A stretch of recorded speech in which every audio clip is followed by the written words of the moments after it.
Today we're going to take a look at the 3 melee frames, Ashe, Excalibur, and Valkyr, and we're going to find out which one's the best. Let's see what type of damage these forgotten Warframes can do. First off, we have Excalibur. We're going to focus on his trademark ability, Exalted Blade. We're first going to use Steel Charge to boost our melee damage, then we're going to use Intensify, Blind Rage, and Transient Fortitude for more power strength. We're also going to add Fleeting Expertise, Streamline, and Flow for quality of life and energy efficiency. Thief's Wit is just a personal preference type of thing for me, but you can also switch it out for Steel Fiber for more armor. And we're also going to slap on a Vitality mod to take advantage of Excalibur's high armor values. As you know, Exalted Blade is affected by the mods equipped on your melee weapon, so we're gonna put on Pressure Point, Fury, and Spoiled Strike for optimum damage, Shocking Touch, Fever Strike, and Northwind for corrosive and cold damage, Blade of Truth for 100% more melee damage, and also Life Strike for lifesteal while channeling. All the testing we're going to do is on Corrupted Heavy Gunners and the Simulacrum at level 85. Because we're talking about continuous melee damage, Exalted Blade will not be channeled because it will rapidly consume your energy, especially if you have Life Strike equipped, which will drastically increase the number of energy consumed per hit. I'll calculate frame by frame how long it took for me to kill that gunner and compare it to the other frames.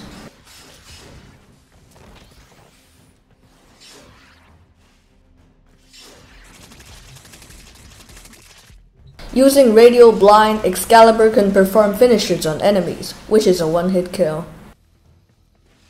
Exalted Blade can automatically parry all attacks in front of you. Because of the Life Strike mod equipped on the melee weapon, while channeling Exalted Blade, you can actually leech back health from enemies.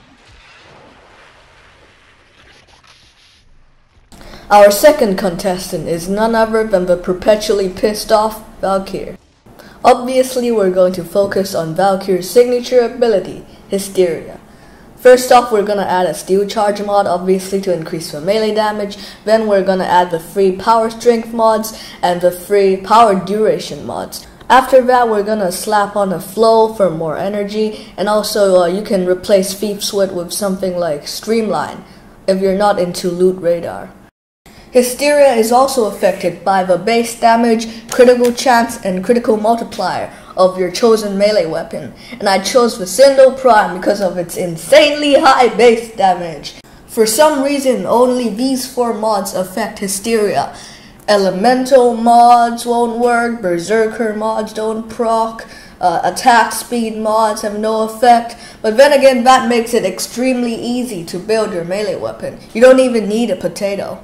I'm going to use Warcry to increase Hysteria's attack speed, and I suppose that counts as sustained melee damage because Warcry lasts for like 30 seconds on this build, and Hysteria lasts for about 60 seconds on this build. Valkyr is completely invulnerable to status effects or any damage whatsoever during the 60 seconds of Hysteria. This can be annoying though because you can't toggle it on and off, which means it's maybe awkward in some situations. Hysteria also innately leeches health to restore your HP.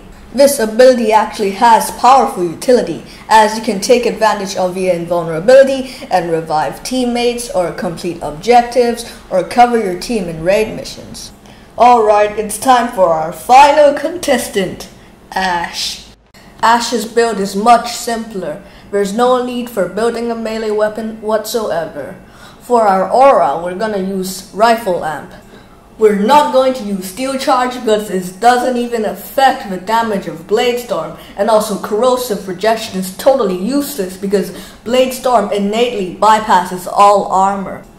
As per usual, we're gonna add our 3 Power Strength mods. We're gonna add Stretch so we can target more enemies, Fleeting Expertise for energy efficiency, Flow for more energy, Redirection to cover our ass for like the moments between we're blade storming when we're vulnerable, and also Thief's Wit for a loot detector. If you're not into that kind of thing, again, use Streamline. You are completely invulnerable while Blade Storm is active, and Ashe can attack 17 times in one Blade Storm. Every single Blade Storm hit automatically procs Slash, and of course, Ashe can use his teleport ability to perform finishers, which are a one-hit kill. Alright, the results are in, and we can say for sure now that Ashe is the most damaging melee frame in the game at the moment. I'm not saying that you're stupid for using the other frames, or that the other frames are weak. No, not at all. Excalibur's radial finish is extremely powerful at dispatching heavy units, and Valkyr's Hysteria can make you pretty much invulnerable to anything except, like nullifiers and stuff. But I just really like Ashe and his Blade Storm because of his damage potential, and also the fact that Ashe can also perform finishers, just like Excalibur. Also, it might have something to do with the Blade Storm ability itself. It's just so cool, and it can pull off stuff like this.